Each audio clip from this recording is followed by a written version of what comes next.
A religious billboard in Brunswick is causing some to question the separation of church and state in the city. Yeah, it says Jesus is Lord, and then you see the names of the mayor, and of course the city council is listed there. Action News Jack's Letitia Variola joins us live in Brunswick. And Letitia, you found out a private citizen put up the billboard with the mayor's blessing. That's right. No tax dollars were used to put up this religious message here on the billboard, even though you see the mayor's name and the city council there. A local business owner put it up, and now she's feeling some pressure to take it down. Victoria Hightower is a longtime Brunswick business owner. She owns the billboard and the property it stands on. Hightower is proud of her city and its elected officials. I wanted to honor our mayor, which is a very elegant man, and the city council members are very elegant too. She's also proud of her faith and thought to combine the two on her billboard. She says she called Mayor Cornell Harvey, who gave her permission to use his name. I just wanted people to know that God loves them. However, the billboard is coming down. Hightower says she felt pressure from the city manager to remove it. He had some calls, and there were some issues with some people that they didn't want it up, and something called separation of church and state. I went to City Hall and asked the mayor, why give the green light only to have your city manager say it should come down? He told me he didn't know his city manager made that call. I haven't talked with Ms. Hightower about it. I haven't talked to the city manager about it either. He also responded to criticism from people who think the government shouldn't intertwine itself with religion. I'm not trying to make any kind of statement. I'm just saying that, welcome to Brunswick. I see. And it just so happened that I am a Christian. He also apologizes to anyone who is offended and said that all faiths are welcome here in Brunswick. Members of the Satanic Temple hung out on their front porch with a camera crew from an online channel, but said they were not available to talk to us. I apologize, guys. The group says its new headquarters will open to the public as the Salem Art Gallery, featuring exhibits, lectures, and film screenings. How did they seem to you? Oh, they seem like normal people. Mike Lester, who lives nearby, stopped to chat with his new neighbors and said he plans to be back. Oh, I'm going to go in and see what it looks like, yes. Are you intrigued? Yes, I'm very interested to see what it's all about. According to the Satanic Temple's website, the group is all about religious pluralism. Its mission statement to encourage benevolence and empathy among all people, reject tyrannical authority, advocate practical common sense, and promote justice. Holy Mary, Mother of God. 2 years ago, the Satanic Temple sparked protest in Oklahoma City when it held a black mass. Later, the group tried to have a 7.5-foot bronze goat-headed statue placed next to a Ten Commandments monument outside the Oklahoma State Capitol. The group says it's now brought that statue to Salem. I don't agree with that at all. So that could be a problem. That could cause a big problem around here.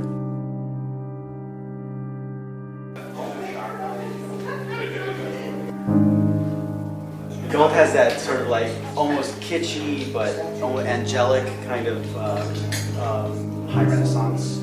They're taking a lot of time and making, of course, Halloween is very busy. A so-called after-school Satan club proposed by the Satanic Temple of Seattle to be held at Centennial Elementary School should be allowed to proceed. An attorney hired to represent the Mount Vernon School District said, "I think that if the school district denied that application, you would face costly litigation that would be distracting from your mission," said Duncan Phobes of the Seattle-based law firm Patterson, Buchanan, Phobes and Leach during a Wednesday meeting of the Mount Vernon School Board. "You don't have to sponsor the group. You don't have to help the group."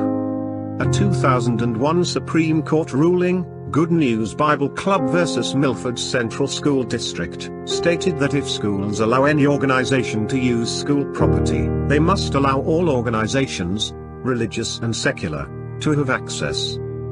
The Mount Vernon district is one of 9 throughout the country that has been chosen by the Satanic Temple to host a pilot after-school Satan Club program because the districts also host a Good News Bible Club, which is run by the Child Evangelism Fellowship. Ireland has some of the strictest regulations in the world. The country's Prime Minister, Enda Kenny, will be organizing a citizens' meeting to vote on whether abortion should be made more accessible. However, many believe it should automatically be made available. Protesters began marching outside of the Dublin buildings in Dublin, chanting and holding picket signs saying, "My body, my choice." One attendee, Sal Roche, brought her 2-year-old son. The 42-year-old dance teacher said it's a woman's right to choose, and it is ridiculous to say that anybody else, the state or the church, has the right to tell that woman what happens to her body. Students at the University of Vermont are showing their support for the protests going on there. But as Local 22's Sarah McCluskey tells us, some people have mixed feelings about how they're doing it.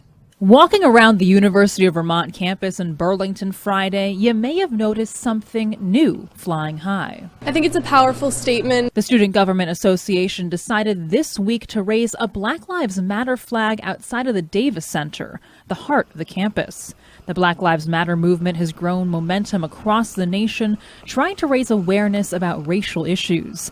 SGA is sponsoring the flag over the weekend to recognize recent police shootings in Tulsa, Oklahoma, and Charlotte, North Carolina. School officials say this flagpole has historically flown flags to support members of the community. The university says it supports free expression, and other university groups are welcome to propose flags with information that they wish to express. Freshman Caroline Slack says it's important the school is supporting the students' political beliefs. Also, since it is a primarily white university, it's important that the students of color are being shown that they are cared for and they are welcome here. But others disagree with the decision.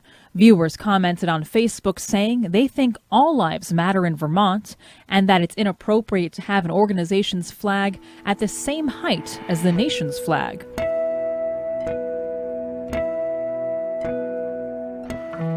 A 20-year-old Turkish immigrant has been arrested over a gun attack at a U.S. shopping mall that left 5 people dead. It came a day after a manhunt was launched for a suspect following Friday night shooting in Burlington in Washington state. Around 6:30 this evening, the individual was taken into custody, and his name is Arkan Satin.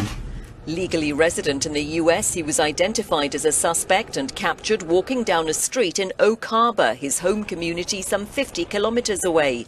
The motive for the shooting in a department store is unknown. Staying in the U.S., several people have been wounded during a shooting in the state of Maryland. Police in a statement said the incident took place in an eastern district of the city of Baltimore on Saturday night. Police said 3 suspects shot and injured at least 8 civilians using a shotgun and handguns. A 3-year-old child was among the injured. According to the police, the shooters are at large. The cops have cordoned off the scene of the shooting. The 2030 Sustainable Development Agenda makes clear there cannot be development without peace and security. And disarmament is integral to achieving peace and security. Weapons fuel the fires of conflict. They are a major driver of violent deaths and an underlying cause of instability. Weapons destroy lives and livelihoods. The number of conflict deaths more than tripled between 2008 and 2014 to 180,000. When explosive weapons are used in conflict, 90% of casualties are civilians. Disarmament is a core element of the rules-based international order that the UN stands for. The UN's disarmament priorities are simple: to facilitate the international community's efforts to eliminate weapons of mass destruction and to help bring transparency and regulation to conventional weapons in accordance with the principles of the UN Charter. Secretary General Ban Ki-moon has said the world is overarmed and peace is underfunded. An overarmed world is an unstable and insecure one. Disarmament is critical to creating a safer, more prosperous, more equitable, and more peaceful world. A powerful explosion has rocked the Hungarian capital, Budapest. Now, Hungary's disaster management agency says at least 2 people have been injured in that blast. Incident took place in the Octagon area of the city center late Saturday. Police and rescue workers have evacuated the nearby shops and cordoned off the area. Cause of the explosion is still unknown.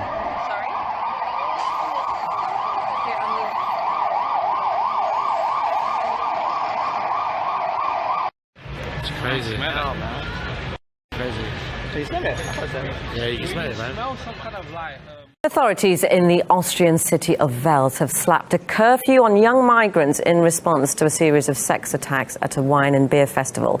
It came after underage asylum seekers from Afghanistan assaulted 17 women at the Welse Volksfest festival. It's just the latest incidents of sexual assault involving refugees. A number of women were assaulted on New Year's Eve in the German city of Cologne.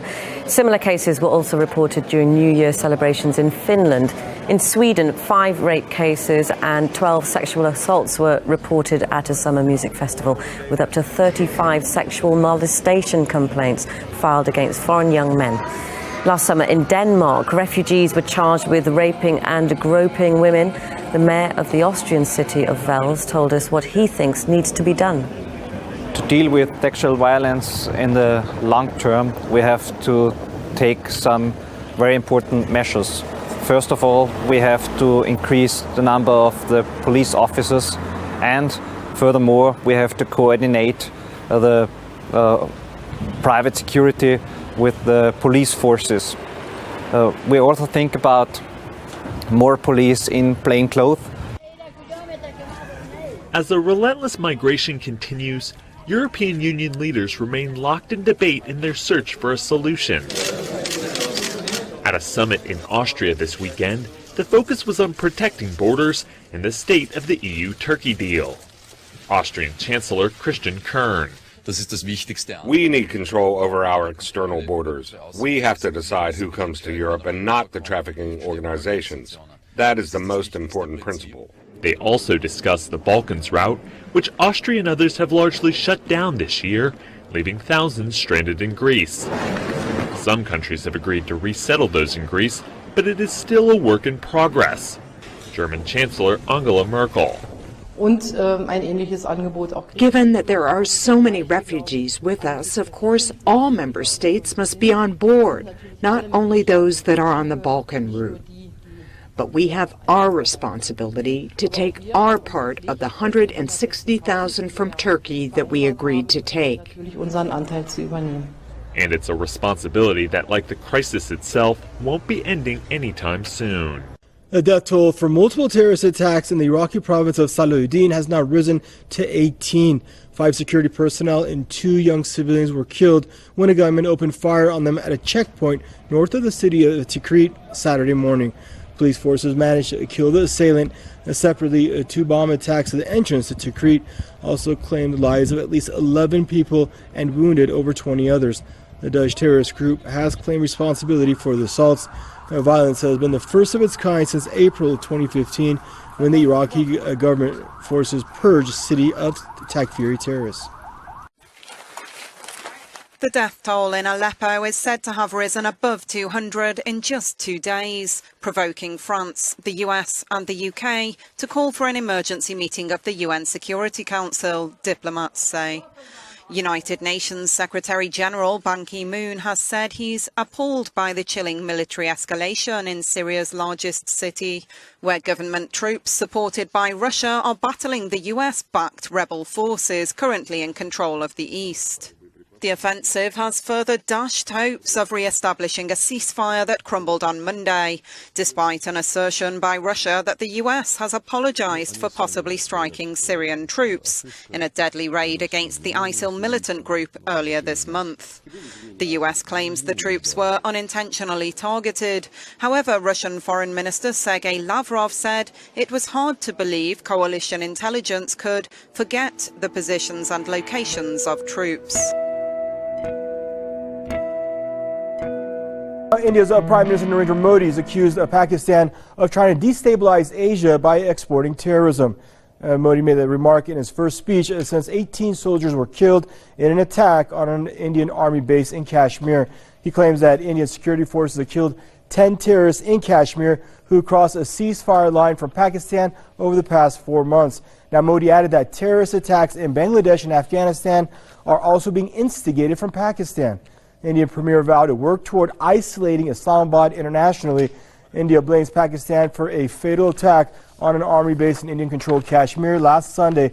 Pakistan has denied any involvement in that attack. Pakistan's foreign ministry also said an official statement will be released later in reaction to Modi's comments. Pakistan and Russia have begun their first ever joint military exercise. It is being held in Pakistan and will involve about 200 military personnel from both sides. Moscow and Islamabad aim to consolidate and develop bilateral military cooperation. India has expressed its concerns about the joint exercise. Its Ministry of External Affairs earlier had also reportedly urged Russia to reconsider the decision to halt the drill. However, the exercise kicked off as scheduled and is expected to finish on October 7th.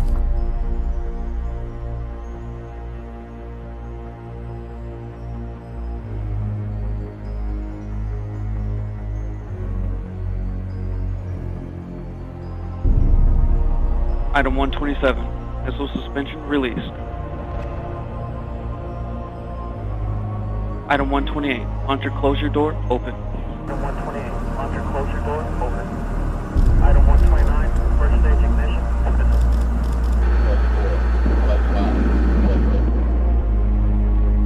Well, back with the DPRK, its first international air show is underway at a newly upgraded airport in the eastern city of Wonsan. The city's Kalmar International Airport was redesigned and reconstructed from a military airfield. Most planes on display were made by Russia.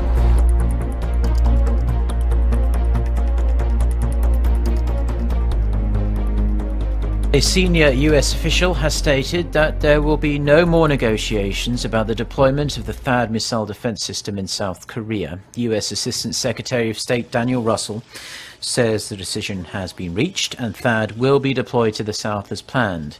His comments quashed speculation that Seoul and Washington could modify their plans to induce cooperation from China to enforce tougher sanctions on its longtime ally, North Korea. Russell also said the US is confident a new UN resolution would be adopted against Pyongyang, imposing new sanctions and tightening existing ones.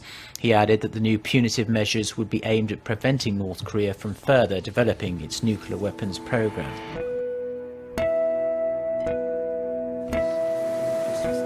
Muslims accounted for a third of those killed in France's July the 14th terror attack, and as Pope Francis received grieving families and survivors of the Nice lorry massacre, different religions were represented. All offered the same comfort from the head of the Roman Catholic Church. There was also the same message. Francis urged those who he said were attacked by the demon to respond with forgiveness, love and respect for your neighbour, rather than giving in to hatred and violence.